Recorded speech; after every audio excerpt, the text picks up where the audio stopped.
My name is Daniel, and I need to tell you what happened to me during my last night at the call center.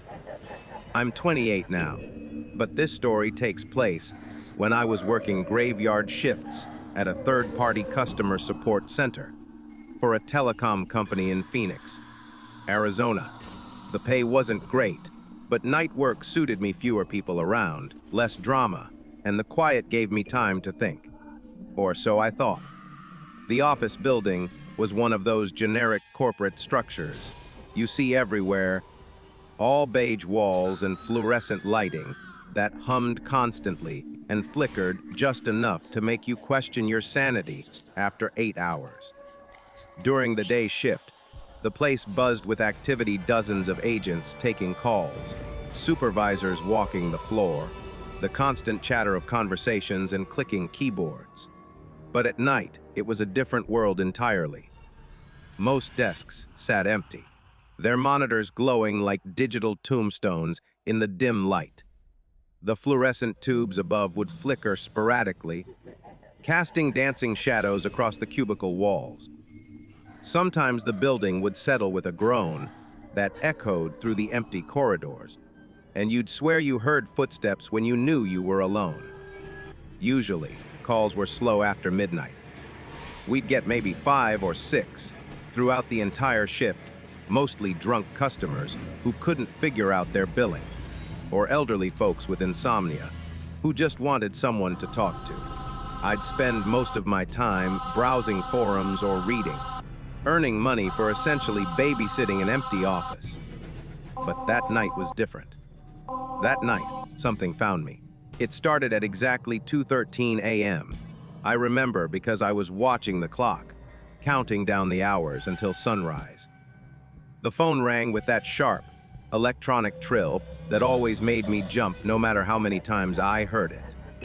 I answered with my usual script, expecting another routine customer service call. Instead, I heard nothing but silence at first, then a sound that still makes my skin crawl when I think about it: mechanical breathing, rhythmic and artificial, like a ventilator or an old dial-up modem trying to connect. Underneath it was this faint digital static, the kind of white noise that makes your teeth ache if you listen too long. I stayed on the line for maybe 30 seconds, asking, "Hello, can you hear me?" but got no response except that horrible breathing. Eventually, I assumed it was a prank call or some kind of line glitch and logged it as a dropped call. These things happen sometimes: crossed wires, system failures, kids playing with phones. I went back to my book and forgot about it. About 20 minutes later, the same number called again. This time when I answered, I heard something that made my blood run cold. A voice, low, unnatural, and distorted, began repeating my name. Daniel, Daniel, Daniel. It drew out each syllable, stretching it like taffy. And there was something wrong with the cadence, as if the speaker wasn't quite human. The voice sounded layered too, like multiple people speaking the same word at slightly different times, creating this awful echo effect that seemed to bounce around inside my skull. I tried asking questions. Who is this? How did you get this number? What do you want? But it just kept saying my name, over and over, in that horrible, multiplied voice. I checked the caller ID display, but there was no traceable metadata, no area code, no country code, just a string of numbers that shouldn't have been able to connect to our system.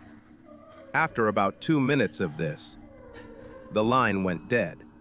My hands were shaking as I tried to rationalize what I'd heard. Maybe it was a computer glitch, some kind of automated system malfunction. Maybe someone was playing an elaborate prank. But deep down, I knew something was very wrong. The voice had known my name, and not just Daniel. It had pronounced it exactly the way my mother did when I was in trouble as a kid. The third call came an hour later, and that's when my world started falling apart. The same voice.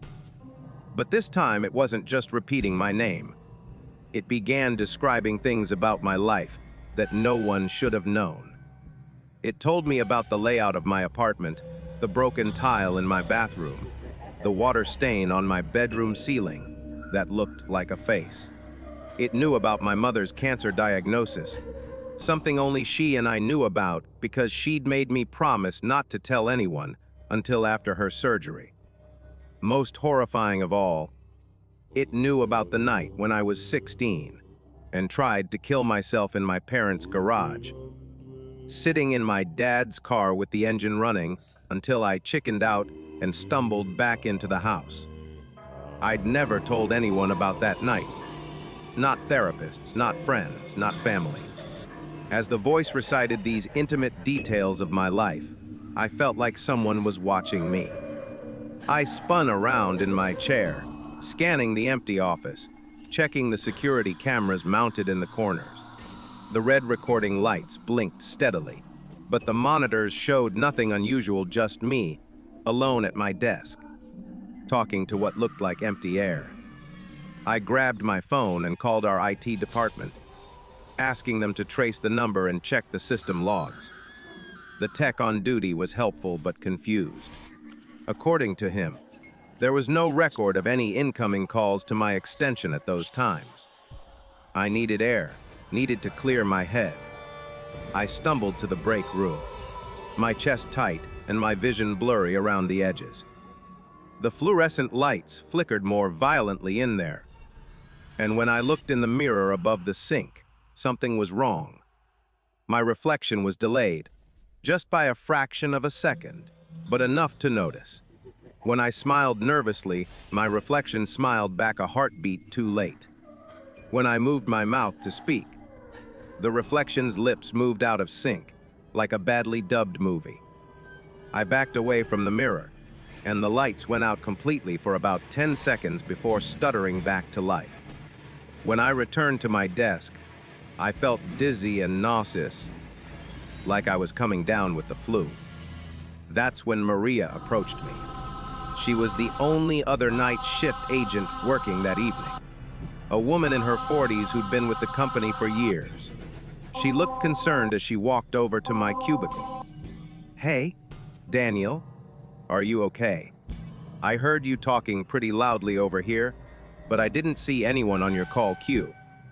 I explained about the strange calls, but when we pulled up the system logs together, there was no record of any incoming calls to my line. According to the computer, I'd been idle all night. Maria offered to stay near my desk for the rest of the shift, and I gratefully accepted. For the next hour, everything was quiet. No strange calls, no weird voices, nothing but the normal sounds of an empty office building at night. I started to relax, thinking maybe whatever had been happening was over. But as soon as Maria left for her break, the phone rang again. This final call, which came at exactly 4:33 a.m., was different from the others. The voice was clearer now, more articulate, but somehow even more inhuman. It spoke with an unnatural pitch that hurt to listen to, and some of its syllables seemed to be played in reverse. Underneath the words was a sound like laughter, but not quite, more like the audio file of laughter being played backward and forward at the same time. "If you hang up," the voice said, "she dies." I knew immediately it was referring to Maria. Before I could respond, my computer screen flickered and changed to show what looked like live security footage of the parking lot outside our building. There was Maria walking to her car, completely unaware that something was watching her. The problem was, I had no access to external security cameras from my terminal. The footage shouldn't have been possible. Panic set in. I tried to leave my desk to warn Maria, but when I reached the exit doors, they wouldn't unlock. The electronic locks were engaged, but the override panel wasn't responding. I tried triggering the fire alarm, thinking it would unlock the doors automatically, but nothing happened. Then, all around the office, phones started ringing every single extension, dozens of them, creating a cacophony of electronic trilling that echoed off the empty walls. But I was alone in the building. That's when I heard Maria screaming from somewhere in the hallway. I ran toward the sound, following her voice through the maze of cubicles and corridors. But when I finally found her, she was unconscious near the main exit, collapsed on the floor with no visible injuries. I tried to wake her, tried to drag her toward the door, but everything started going black around the edges of my vision. The last thing I remember was the sound of all those phones still ringing, and a voice that seemed to come from everywhere at once, saying my name over and over again. I woke up in the hospital 3 days later. The doctors told me I'd had some kind of stress-induced seizure, and that a security guard had found me alone in the office, unconscious at my desk. When I asked about Maria, they looked confused. HR came to visit me and explained that no one named Maria worked at our facility. They showed me employee records, security badge logs. Everything. There was no trace of her ever being there. According to their systems, my computer terminal had shown no activity between 2 a.m. and 5 a.m. that night. No calls, no logins, nothing. Everyone was very understanding. They talked about work stress, about the psychological effects of working night shifts, about how isolation can play tricks on your mind. They offered me counseling and suggested I take some time off. I nodded and agreed with everything they said, but I knew what I'd experienced was real. The voice, the calls, Maria, all of it had happened. I quit that job and moved across the country, hoping distance would help me forget. For months, I avoided phones whenever possible. When I finally felt ready to rejoin the world, I bought a prepaid phone, thinking that an untraceable number would somehow protect me from whatever had found me that night. I was careful I didn't give the number to anyone, didn't register it online, didn't even write it down anywhere. But 3 months later, at 2:13 a.m., it rang. I stared at the phone for a long time before answering, my hands shaking so badly I could barely hold it. There was no caller ID, no number displayed, just unknown on the screen. When I finally pressed the answer button, I heard that familiar mechanical breathing, and then the voice, the same horrible, layered voice that had haunted my dreams for months. I never said you could leave, it said, and then the line went dead. That was 6 months ago, and I haven't slept since. Not really. I doze sometimes, but never for more than an hour or two at a time. Every night at 2:13 a.m., the phone rings. Sometimes I answer, sometimes I don't, but it always rings. The voice knows things about my new life now, my new address, my new job. The name I gave to the barista at the coffee shop down the street. It's learning, growing stronger. And I don't think distance or time or new phone numbers are going to save me. I'm telling you this story because I need someone to know what happened, in case I disappear or something worse occurs. If you ever find yourself working alone at night, and the phone rings with a number that shouldn't exist, don't answer it. Whatever you do, don't let it learn your name, because once it knows who you are, it will never let you go. The phone is ringing again as I write this. It's 2:13 a.m., and I know exactly what I'll hear if I answer. But maybe this time, I'll be brave enough to hang up. Maybe this time will be different.